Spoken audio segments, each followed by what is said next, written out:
Hey y'all, it's Kim again. So this is going to be part two of the Arthur Schlesinger letter to John F. Kennedy. And what was the date again? It was dated June 30th, 1961. And this is the memorandum for the president, the CIA's reorganization. Like I said, it's number two. So I was on page 5 when I left off. The other, or yeah, when I left off earlier. But anyway, so, and that says Arthur Schlesinger is an American historian and social critic. So he's got, it seems like a lot of letters and stuff that he's written over the years. And he was just a major influence, like the presidents and other people like that. But anyway, so this is talking about the CIA. It says operations and policy. Clandestine activities should be assessed not only in the context of their relationship to an open society, but also in the context of their relationship to United States foreign policy. CIA operations have not been held effectively subordinate to U.S. foreign policy. Clandestine intelligence collect, i.e., by character, or is by character free from State Department control. This fact exposes American foreign policy to a multitude of embarrassments when CIA is discovered recruiting agents or developing sources in a friendly country. The recent Singapore case, when CIA, without notice to the consul general, tried to subvert a member of the special branch of the Singapore police, provides an instructive example. Um, after compilation or complications of ludicrous complexity, including an attempt to subject the recruit to a lie detector test, it turned out that the recruit had long since informed his superior of the CIA approach and was leading CIA into a trap, which, when sprung, produced considerable embarrassment to relations between the U.S. and the Singapore government. There have been troubles of a comparable sort in Pakistan and in Japan, where a group of Chinese nationals were smuggled into Sasebo to work in a CIA NSA operation. CIA has said that in such areas, neither the embassy nor the department in Washington is normally informed of this type of operation. In short, no one knows how many potential problems for U.S. foreign policy and how much potential friction with friendly states are created at this moment by CIA clandestine intelligence operations. Surely there's an argument for permitting state to decide whether this advantage to be gained or to decide whether the advantage to be gained by the operation, for example, the information derivable from an agent within a special branch of the Singapore police, outweighs the risk. Or, for another example, exasperating the local government and shaking its confidence both in our purpose and in our sense. Um, let's see, clandestine intelligence operations should plainly be cleared both with the Department of State and save for exceptional instance and on agreement of the Secretary of State with the local U.S. ambassador. And then covert political operations technically require State Department. Let me move some of my stuff anyway. I gotta sit down. It says covert political operations technically require State Department clearance. In practice, however, CIA has been able to, I guess, seize the initiative in ways which reduces states' role almost to that of a rubber stamp.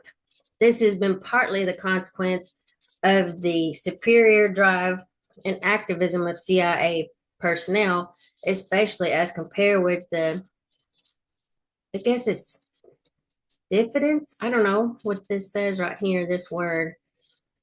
Diffidence of State Department. I don't know. I don't even know what that word is. Um, the State Department personnel. For example, when men come to CIA with the assignment of developing covert political campaigns or organizing coups or preparing for paramilitary warfare. These men naturally fall to work with ingenuity or fail to work with ingenuity and zeal, maybe. They probably feel that they are not earning their pay unless they organize as many coups as possible. The concept of contingency planning has legitimized the concrete preparation of operations still presumably in a hypothetical stage. People did not at first notice that contingency planning, when carried to the stage of recruitment and training of personnel, creates a vested interest which often transforms contingencies into apparent necessities. Thus, if a group is assembled and revved up on a contingency basis, then the failure to carry the project through, it is argued, will invite the disappointment and alienation of the group, so the pressure increases to follow through on what had started as a pure speculation. This was a central factor, of course, in the Cuban decision. The fact that disbandment of the Cuban force in Guatemala just seemed to create too many problems and embarrassments. Having entered into relations with personalities in foreign lands, CIA has sometimes seemed to feel that we must thereafter do pretty much what they want, or else they will blow security or even go over to the communists. This approach has made us, on occasion, the prisoners of our own agents. Let's see what this footnote says. We become prisoners of our agents in another sense, too. The Cuban episode leaves the strong impression that CIA is not able to control its own lower level operatives, while the CIA people in Washington are men of exceptionally high quality. The men attracted to field jobs are sometimes tough and even vicious people motivated by a drive of their own and not necessarily in political or even moral sympathy with the purposes of the operation.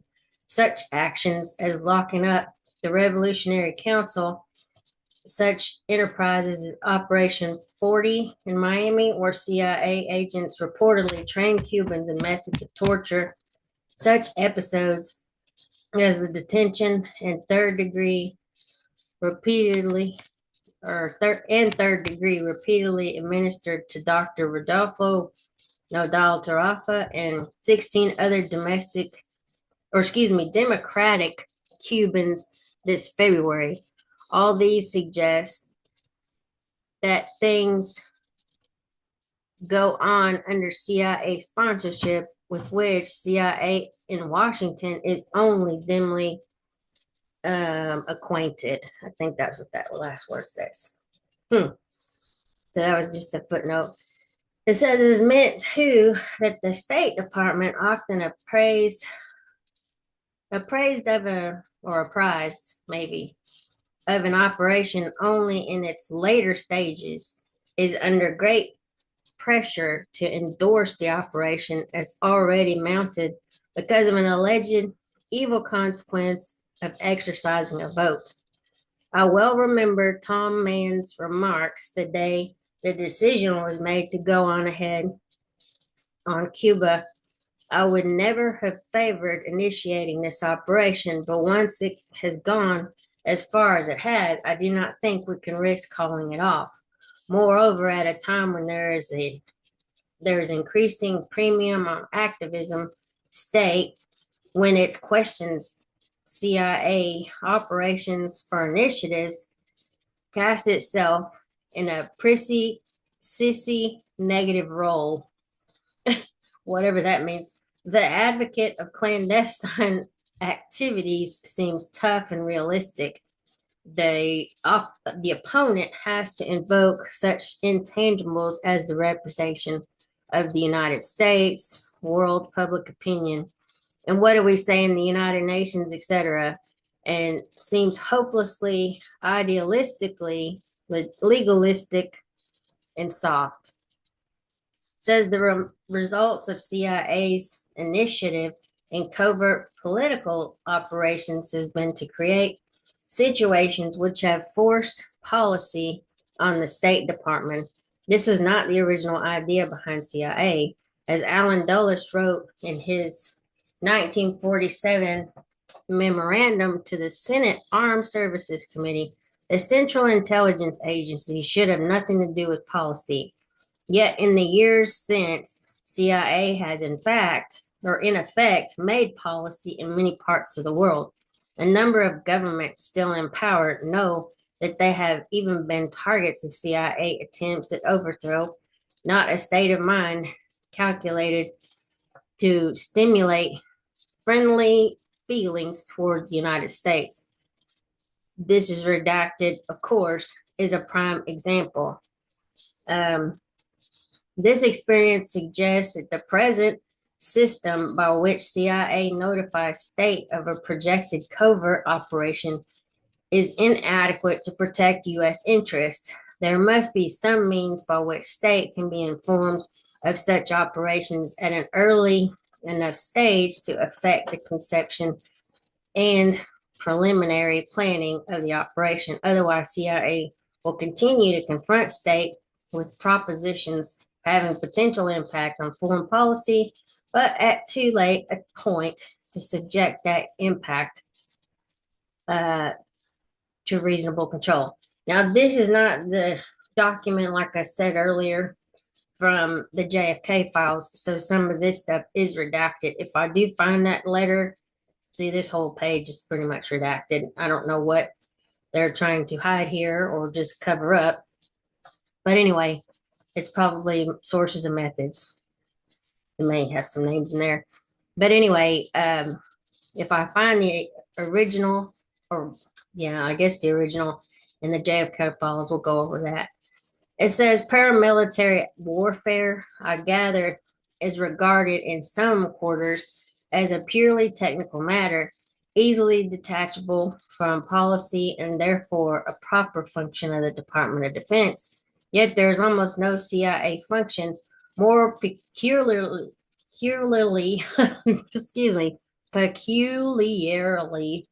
I can't even say the word, dependent on the political context than paramilitary warfare.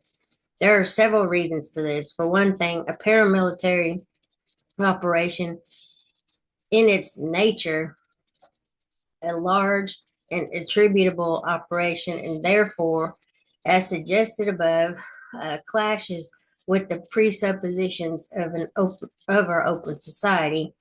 These considerations need not apply, however, to the training of, say, the South Vietnamese in guerrilla tactics, or to the support of already existing guerrilla activities. For another, the moral and political price of direct paramilitary failure is acute for us. Communists, when they stimulate paramilitary activity, are doing what the world expects from them.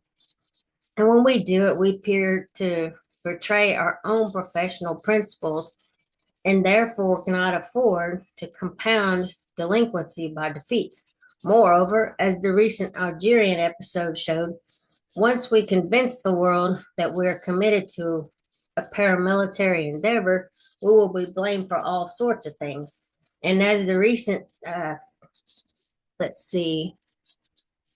tractors, I don't know, something for prisoners episode showed, when we do send men to possible death, we cannot lightly write them off and close the books. The communists, on the other hand, have no scruples about liquidating a losing, I don't know what this is. I don't know if that even says show. It's some of these letters are running together. Okay. Moreover, guerrilla warfare is fought much more than military men ordinarily realize in an ideological context. The guerrilla succeeds when his program enlists grassroots support, and it is very difficult indeed to beat him when the countryside is with him. Van Mark took or told, excuse me, I guess it says Van Mook told General Marshall in 1946 not to worry about the guerrillas in Indonesia. We are sending 50,000 men out there and we'll clean the situation up in 3 months. Marshall, who had had experience fighting guerrillas in the Philippines, replied, "It won't be so easy. You will find that they will bleed you to death." Cyprus and Algeria illustrate the difficulty of overcoming guerrilla resistance through sheer weight of military force. Serious guerrilla movements have been defeated only 3 times since the end of the Second World War. In Greece, because Tito's defection closed the northern border, in the Philippines, and in Malaya. In the last 2 cases, the guerrilla resistance ended because of the combination of political and military countermeasures. The struggle in Malaya, as Field Marshal Templer understood and said, was for the minds and hearts of the people. It therefore involved not only paramilitary operations, but a vast educational program, organization of trade unions, political reform, and an offer of national independence. If the guerrilla's power lies in his revolutionary program, the answer lies in part in meeting the needs which enable the guerrilla to rouse the countryside. Without a political goal, wrote Mao Zedong, okay, guerrilla warfare must fall, as it must if it is political objectives do not coincide with the aspirations of the people, and if their sympathy, cooperation, and assistance cannot be gained. He added, "Do we want the support of the masses? If we do, we must go among the masses, around them, arouse them to activity, concern ourselves with their weal and woe." I think that's what that says. For those reasons, paramilitary warfare cannot be considered as primarily a military weapon. It is primarily a political weapon and must therefore be accepted to close and careful political oversight. It probably should be retained in a reconstituted CIA rather than transferred to defense. Okay, so I'm going to stop it right there. I'm going to do one more video, I think, after this. I just don't want it to cut off on me. We did have some bad weather earlier, so this is, like I said, the second video, and I don't want any problems. So I'll start right there where it says how to establish policy control. All right, there we go. Let me stop sharing. All right, I'll get this other one recorded in just a few minutes, and then I'll get them all up on YouTube. Anyway, talk to y'all later. Bye.